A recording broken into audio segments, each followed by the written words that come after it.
신문 읽어주는 남자입니다.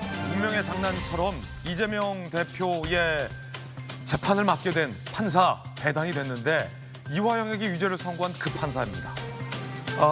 이재명 대표 측은 여러 가지를 부인해왔는데 크게 두 가지를 부인했습니다. 이화영에게 이 대북 사업 일체를 보고받지 못했다라는 것, 그리고 북한으로 넘어간 그 돈은 경기도지사의 방북을 위한 돈이 아니다라는 겁니다. 하지만 이 판사는 이미 일찍이 이화영 유죄 판결을 내리면서 그 돈은 이재명 당시 지사의 방북을 위한 돈이다라고 유죄 판결을 내렸기 때문에 일단 큰 쟁점 하나는 접고 들어가는 거예요. 이재명 대표 입장에서는. 방북 사례금은 신진호 판사가 다시 방북 비용이다라고 인정할 가능성이 높다라는 겁니다. 관건은 이 지사가 보고 받았냐 안 받았냐 여부의 판단 정도만 남았다. 이런 얘기 나옵니다. 잠시 후에 이야기 나눠보죠. 오늘 조간신문 4가지 키워드 준비되어 있습니다. 먼저 첫 번째 키워드입니다. 첫 번째 키워드는 뭘까요? 바로 공세. 한국일보가 오늘 참면에 쓴 내용인데 어떤 기사일지 함께 보시겠습니다. 공세. 거의 브레이크 없는 입법 공세다. 이재명 방탄성 법안도 줄줄이 내고 있다라는 겁니다. 표적수사 금지법이라는 발의된 법안이 가장 압권이라는 비판적 목소리가 나오고 있습니다. 입법부가 사법부, 판사의 판단까지 입법화한다라는 것은 무리다, 방탄이다라는 지적 나오고 있습니다. 이어서 다음 키워드입니다. 두 번째 키워드 보시죠. 두 번째 키워드는 속도. 중앙일보 3면 기사인데 어떤 속도일지 함께 보시죠. 이화영 9년 6개월 선고한 그 판사. 이재명 3자 뇌물 재판도 맡게 됐다는 겁니다. 이 대표 입장에서는 재판부 기피 신청을 낼 가능성이 상당히 큰데 법원이 이를 받아들이지 않을 가능성도 큽니다. 그렇게 되면 신진호 판사가 이재명 대표의 제3자 뇌물과 관련해서 결국 이화영 유죄 때 하지 않은 판단, 이재명 지사가 보고 받았느냐 아니냐라는 판단만 남았다라는 얘기 나오고 있습니다. 예상보다 이재명 대표의 1심 판결이 상당히 빨리 나올 것이다라는 관측도 나오고 있습니다. 이어서 다음 키워드입니다. 세 번째 키워드는 이겁니다. 균열. 동아일보 14면 기사 함께 보시겠습니다. 아동병원 등 이딴 집단 휴진 불참하겠다라는 의대 교수님들이 나오고 있습니다. 의사단체의 균열입니다. 전체 의사들 휴업하자라는 성명을 내고 있는데 속속 우리는 빠지겠다. 분만의 또 빠지겠다. 아동병원도 빠지겠다라는 겁니다. 환자들 입장에서는, 특히 중병 환자들 입장에서는 그나마 다행인데 과연 다니엘 대어로 뭉치겠다라는 의협의 이 발언이 어떻게 이어질지 지켜봐야 될 것 같습니다. 이어서 다음 키워드입니다. 네 번째 키워드 살펴보겠습니다. 네 번째 키워드는 은닉. 조선일보가 오늘 신문에 쓴 기사입니다. 함께 보시죠. 권도영 은닉 재산 얼마길래 미국에 벌금 6조 낸다. 미 증권위가 이 권도영의 사기 혐의도 인정했어요. 전 세계 추정 피해액이 50조 원에 달한다라고 합니다. 지금까지 신문 읽어주는 남자였습니다. 국민의힘 전당대회 관련된 소식도 전해드리겠습니다. 주제 보시죠. 저희가 대형 미디어홀에 당권 주자로 예상되는 분들을 띄웠습니다. 나경원, 안철수, 유승민, 윤상현, 한동훈, 그리고 여기에 김재섭 의원의 전당대회 출마 여부까지도 보도되고 있습니다. 누가 될까요? 당대표 누가 될까요?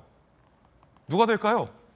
그 얘기 해보겠습니다. 나경원 의원이 한동훈 전 위원장에게 견제구를 촥 날렸습니다. 한동훈은 원외 인사라. 나는 원내 인사라. 들어보시죠. 싸움의 전장이, 정치의 전장이 국회 중심이다 보니까 원내당대표의 경우에는 어려움이 있지 않을까. 대표가 원내가 맞다고 말씀하신 게 사실상 한동훈 위원장 겨냥해서 말씀하신 게 아니냐는 해석이 좀 나오네요. 뭐 누구를 겨냥하고 아니가 아니라 우리가 지금 리더십 질문에서 내가 대답을 했는데.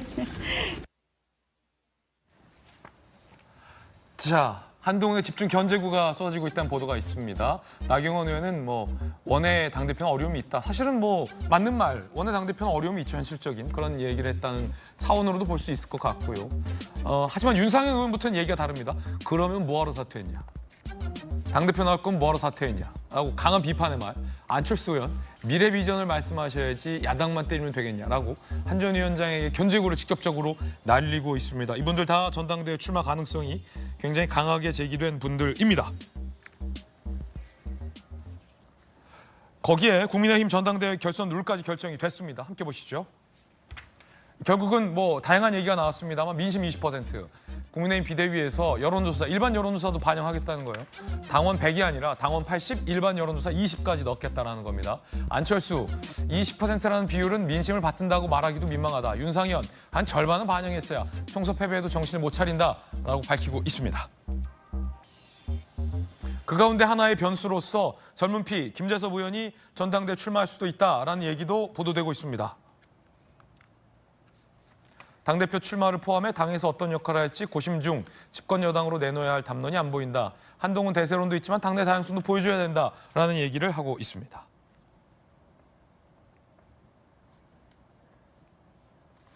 그러면 자 보세요. 김백면 의원님, 나경원, 유승민, 윤상현, 안철수, 한동훈, 김재섭. 많아요. 일단 이거 다 넣으면 굉장히 많고 흥행은 될 것 모르겠어요. 자, 누가 될까요?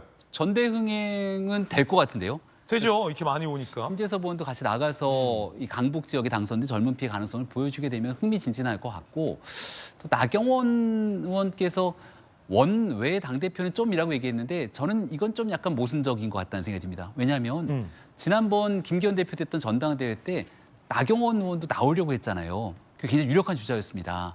연판장 등 안 좋은 애들이 있었지만 그때 나경원 의원도 원외 당대표로 나오려고 했던 것 아니었나요? 예. 지금은 다양성에 대한 존중 때문에 원내에서 어제 오늘 나오고 있는 언론의 뉴스를 보면 야, 국민의힘 원내 해도 너무한다. 이렇게 무기력한 정당은 처음 본다라는 원성 때문에 오히려 오죽하면 밖에 있는 사람에게 눈길이 갈 것인가 이런 내용도 좀 살펴볼 필요가 있습니다. 마침 장동혁 의원이 조금 전 친한계 인사잖아요. 네. 한동훈 비대위원 때 원외 인사였다. 근데 왜 지금 안 되냐고 하냐. 라면서 이제 나경원 의원의 발언을 반박한 발언이 지금 나왔네요. 저희가 짜고 얘기한 건 전혀 아닌데 이렇게 네. 생각하는 사람들도 있을 거기 때문에 핸드폰 줘봐. 통화 목록 보게. 네. 예. 희한하군요. 근데 왜냐면 이 얘기를 하면 나경원 의원 그때 원외였는데 이런 얘기가 바로 나오는 거예요. 그렇구나. 그래서 지금은 맞고 그때는 틀리다 이런 방식으로 정치하면 안 되기 때문에 예. 오히려 나경원 의원이 갖고 있는 장점이 정말 많습니다. 네. 어렵고 힘든 선거에서 동작에 당선됐던 또 요즘 젊은 층들한테 굉장히 소비될 수 있는 좋은 장점을 살릴 수 있게 얘기하지 다른 사람을 깎아내리면서 이렇게 좀 긁는 형태로 정착이 되는 모습들이 좋아 보이진 않을 거고요. 다양한 구도 속에서 유승민 의원도 나오시고 김재섭 의원까지 와서 우리는 이재명 1극 체제 민주당과 다르다라고 하는 모습을 좀 전당대 흥행을 통해 보여줬으면 좋겠습니다. 나경원 전 대표가 오늘 방송 볼 텐데 괜찮아요? 저는 나경원 대표 응원합니다. 알겠습니다. 네. 응원한 거 맞죠? 자, 김용태 의원님. 자, 지금까지 이제 대표적인 원외 인사의 발언을 들으셨으니까 또 이번에 원내 진입 성공하셨는데 어떻게 보십니까? 일단은 흥미진진해요. 이 후보군이 굉장히 많기 때문에. 그렇죠? 더군다나 일반 여론조사까지 반영이 된다고 하면 유승민 의원 같은 경우나 안철수 의원 같은 경우는 일반 여론조사에서도 뭐 나경원 의원 포함해서 꽤나 일반 여론조사 지지율이 나오는 분들이잖아요. 어떻게 보십니까? 이게 뭐 한동훈 1극 체제다. 뭐 당연히 어차피 대표는 한동훈이다라는 큰 프레임이 흔들릴 만큼의 지금 변수가 충분히 나오고 있다. 이렇게 보십니까? 제가 이제 비대위원이다 보니까 말이 굉장히 좀 조심스러운데요. 그럴 수밖에 없죠. 그럼에도 불구하고 이제 당내 인사분들하고 이야기를 하다 보면 전당대회의 변수는 한동훈 전 위원장이 맞는 것 같아요. 많은 분들이 한 전 위원장의 지지율이라든지 한 전 위원장의 출마 여부를 두고 변수로 두고 생각하고 있기 때문에 아무래도 관심 사항은 맞는 것 같고요. 여기에 뭐 원내냐 원외냐 이렇게 따지기 시작하는 것은 뭐 부적절해 보이고요. 다만 저는 한 전 위원장께서 이제 출마하실지 잘 모르겠습니다만 출마하시게 된다면 비전을 좀 보여주셨으면 좋겠어요. 저희가 민주당하고 원구성과 관련해서 계속 강의 대치 상황이 이어질 것으로 예상되고 있고요.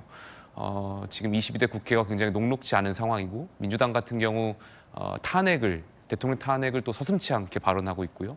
각종 특검법을 내놓으면서 계속해서 대치 국면이 이어질 것 같은데 여당의 대표라면 앞으로 이 사항들에 대해서 어떻게 해결해 나갈 것이고 또 앞으로 국민의 먹거리, 저희가 어떻게 먹고 살 것인가에 대한 그 민생에 대한 부분에 대한 해결책, 비전을 들고 이번 전당대회에 출마하실 거라면 그것을 좀 설명해 주셨으면 좋겠다 이런 생각이 있습니다. 김용태 의원은 최고위나 당대표 전당대회 출마 안 하십니까 이번에? 전 비대위원이고요. 예. 황우영 위원장께서 지명을 해주셨고 황우영 위원장과 함께 이번 전당대회를 좀 준비하고 관리하는 게 더 목적이지 않나 이런 개인적인 생각이 있습니다. 출마 안 한다. 비대위원 그만두고 나가도 돼요. 하셨습니다. 김병민 최고위원 이번에 최고위 안 나가. 저 돌직구리 지켜야죠. 그때 그 차석 최고위원으로 당선되셨고 예. 수석이 뭔가 좀 이상한 발언해가지고 사실상 수석 최고위원 역할까지 하시잖아요. 네, 최고위원 역할을 하면서 저도 정치를 많이 배웠고 또 중요한 일을 했는데 저는 당의 이 지도부가 늘 똑같은 사람들 말고 좀 선거 때마다 새로운 가능성을 보여주는 것도 되게 중요하거든요. 늘 그때그때 봤던 사람들이 뭐 중요한 역할을 할 수도 있겠지만 이번 지금 상황에서는 국민들께서 좀 새롭고 국민의힘에 활기가 넘쳤으면 좋겠다는 의지가 워낙 많은 만큼 네. 다양한 사람들이 나와서 국민의힘의 전당대회를 뜨겁게 만들었으면 좋겠습니다. 김재섭 의원이 이 전당대회 출마 가능성을 두고 고심 중이다라고 밝혔잖아요. 당 지도부 지금 나와 계시지만 당의 이번 룰에 대해서 강하게 비판을 했습니다. 들어보시죠.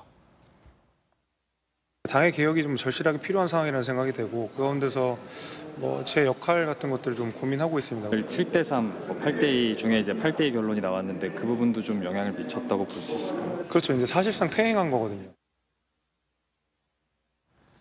자, 과연 어떻게 될지 궁금합니다. 곧 한동훈의 시간이다. 이런 친한계 인사의 발언도 나왔습니다. 함께 보시죠.